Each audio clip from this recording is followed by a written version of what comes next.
जय Hind everyone, welcome you all to force defence academy. दोस्तों, PPDT हमारे एसएसबी इंटरव्यू में बहुत इंपॉर्टेंट रोल प्ले करता है, क्योंकि अगर आप पीपीटीटी अच्छे से नहीं कर पाए तो आपके लिए डिफिकल्ट हो जाएगा स्क्रीन इन होना। And if you will not be able to get screen in, तो आप बाकी टास्क कैसे परफॉर्म करोगे? वो तो कर ही नहीं पाएंगे। तो इसके लिए जरूरी हो जाता है कि हम हमारे स्क्रीन इन की तैयारी बहुत ही अच्छे तरीके से करके जाएं, और उसमें पीपीटीटी बहुत इंपॉर्टेंट रोल प्ले करता है। तो उसकी प्रैक्टिस करवाने के लिए ही फोर्स डिफेंस एकेडमी आपके साथ है।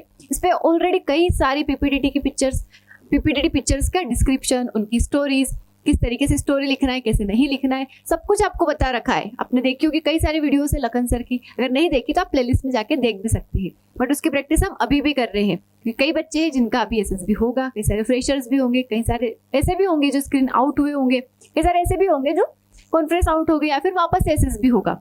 ठीक है, तो सबको पीपीटीटी प्रैक्टिस करके जाना है, क्योंकि हर बार जब भी जाते हैं तब हमारे लिए वो चीज़ नहीं होती है। देखिए, पीपीटीटी में क्या होता है, पहले पिक्चर परसेप्शन होता है, फिर डिस्कशन टेस्ट होता है। दो चीजें यहाँ पे। सबसे पहले आपको पिक्चर को ऑब्जर्व करना है 30 सेकंड के लिए, 5 मिनट में स्टोरी लिखना है। वैसे 4 मिनट रहता है वो, बट 1 मिनट आपका इन्फॉर्मेशन लिखने का रहता है। स्टोरी लिखना है, फिर इंडिविजुअल नरेशन होता है, ये ध्यान रखना है। तो कभी मानो आपकी स्टोरी थोड़ी बहुत इनकम्प्लीट रह भी जाती है तो यू कैन नरेट इट। ठीक है, जब भी आपका नरेशन होता है उसमें आप उसको इंक्लूड कर सकते हो, उस पॉइंट को। उसके बाद होता है डिस्कशन के बाद एक कॉमन स्टोरी बनाई जाती है। तो आपको पहले तो अच्छी सी स्टोरी लिखना है, पहले अच्छे से पिक्चर को परसेप्शन करना है, उसके बाद बहुत अच्छे तरीके से स्टोरी लिखना है, फिर बहुत अच्छे तरीके से फ्लुएंटली नरेट करना है, फिर डिस्कशन में पार्टिसिपेट करना है। फिर आपको कोई भी स्क्रीन होने से नहीं रोक सकता अगर आपका परफॉर्मेंस बहुत अच्छा है। और साथ में OIR भी करना है, वरना पता चला अगर आप OIR नहीं करोगे तो फिर भी मुश्किल हो जाएगा। ठीक है, तो दोनों को साथ में मिला के करना है। तो देखते हैं, आज की पिक्चर आपको देखना है, ऑब्जर्व करना है, अपनी स्टोरी पहले लिखना है। ठीक है, जो भी पिक्चर आपको दिखाई दे पहले खुद की स्टोरी लिखना है। कमेंट सेक्शन में आप लिख सकते हो, I will definitely review it. आपको बताऊंगी कि क्या सही है, क्या गलत है, क्या इंप्रूवमेंट उसमें हो सकता है, और अगर अच्छी हुई तो अभी मैं आपको बताऊंगी। पिक्चर को ऑब्जर्व करते हैं हम। देखिए, ये पिक्चर दिखाई दे रही है आपको। अगर हम इसको अच्छे से ऑब्जर्व करें तो देखो, आपको कोई बहुत अच्छा शहर वाला सीन तो लग नहीं रहा है। देखो, इधर की साइड पेड़ दिख रहे हैं हमें, थोड़ा सा विलेज फॉरेस्ट इस टाइप का एरिया कुछ दिख रहा है। ठीक है, रूरल एरिया टाइप लग रहा है। जीप दिख रही है हमें। उसके बाद अगर आप ये 3 कैडेट्स को देखोगे तो इनने कुछ यूनिफॉर्म पहन रखी है। ठीक है, कुछ यूनिफॉर्म है इनके पास, हो सकता है एनसीसी की हो या फिर कुछ स्काउट गाइड वगैरह, मतलब कुछ ना कुछ इनकी यूनिफॉर्म दिख रही है। उसके बाद अगर आप एक्सप्रेशन देखोगे तो यहाँ पे आपको थोड़ा सा शॉकिंग सा एक्सप्रेशन लग रहा है। ठीक है, मतलब जैसे इन्होंने कुछ ऐसी चीज देख ली है जैसे आगे कुछ हुआ है। तो आप सोचो आपके अकॉर्डिंग क्या हो सकता है। यहाँ पे कैरेक्टर दिख रहे हैं हमें 3 का, तीनों क्या है, मेल है। मूड अगर हम देखें, निगेटिव तो नहीं कहेंगे, बाकी न्यूट्रल कह दो, न्यूट्रल मूड कह सकते हैं। और पॉजिटिव दिख रहा है हमें। ठीक है, पॉजिटिव मूड है।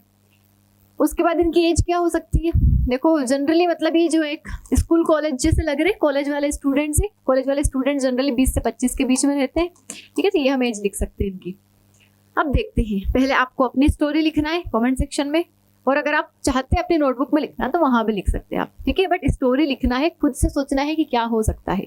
उसके बाद हम रीड करते हैं अपनी स्टोरी। तो ये देखते हैं मैंने क्या लिखी स्टोरी।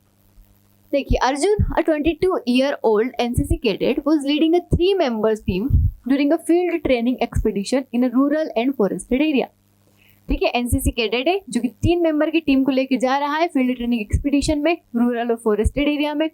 टीम जो है उसको एक टास्क मिला है, to reach a designated location, एक पर्टिकुलर लोकेशन पे जाना है इनको, सर्वे करना है सराउंडिंग एरिया को, रिपोर्ट करना है इनका ऑब्जर्वेशन किसको, इनके ट्रेनिंग ऑफिसर को। अब जब जैसे वो एरिया पे पहुंचते हैं उनके व्हीकल के साथ, टीम मेंबर कलेक्ट करते हैं अपना बैकपैक, क्योंकि सभी से साथ में बैकपैक कलेक्ट करेंगे, एसेंशियल इक्विपमेंट। अर्जुन जो है मेन लीडर है यहाँ पे, वो लीड कर रहा है टीम को, वो चेक करेगा रूट। उसने डिवाइड कर दी अपनी रिस्पॉन्सिबिलिटी सारी की, तुम ये काम कर लेना, तुम ये काम कर लेना, मैं ये काम कर लूंगा। ठीक है, एक मेंबर को दे दिया कम्युनिकेशन इक्विपमेंट लेने का काम, वाइल द अदर जो था वो मैप और बाकी नेसेसरी सप्लाईज को रख रहा है। As they moved ahead, they found that the regular route was difficult to use. जैसे वो आगे गए उन्हें पता चला कि रेगुलर रूट जो है वो शॉकिंग फेस इसीलिए लगा था उन्हें कि नॉर्मल जा रहे थे, फिर उन्होंने देखा अचानक से आगे तो रास्ता बंद है। ठीक है, डिफिकल्ट है यहाँ पर जाना, क्योंकि अनइवन ग्राउंड है, बहुत ज्यादा वेजिटेशन है, आप कैसे जाएंगे। थोड़ा शॉकिंग फेस भी हमने यहाँ पे इंक्लूड कर दिया। बट अर्जुन ने स्टडी किया बाकी सराउंडिंग्स को, उसने अच्छे से देखा, आइडेंटिफाई किया, वहाँ पे ढूंढा अल्टरनेट रूट, गाइड किया अपनी टीम को कि ऐसे ऐसे हम जा सकते हैं। मेंबर ने भी मेंटेन किया कोऑर्डिनेशन, रेगुलरली उन्होंने चेक किया उनके सारे इक्विपमेंट्स, क्योंकि देखो मैप वगैरह जो भी इक्विपमेंट लेके जाना होता है वो सभी चेक करते रहे कि हाँ हमारे पास ये इधर उधर तो नहीं छूट गए। साथ में रहे, साथ में गए, अपनी डेस्टिनेशन पे पहुंचे, केयरफुली उस जहाँ जा रहे थे वहाँ के एरिया को ऑब्जर्व किया, जो भी इंपॉर्टेंट चीज़ें थी वहाँ पे उन्होंने ऑब्जर्व करी और अपनी जो भी फाइंडिंग्स थी अपने ट्रेनिंग ऑफिसर को बता दी। फिर रिटर्न आ गए अपने जहाँ भी जगह पे वापस उन्हें आना था अपने व्हीकल के पास, और जो टास्क उन्हें मिला था उन्होंने पर्टिकुलर टाइम ड्यूरेशन में उसे कंप्लीट कर दिया। So this is the story.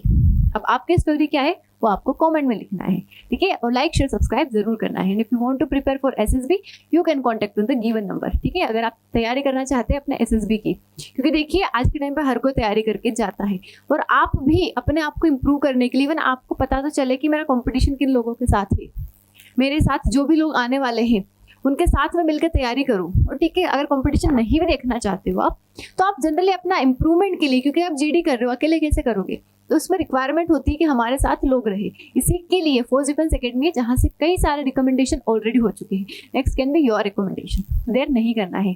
Thank you so much, जय हिंद।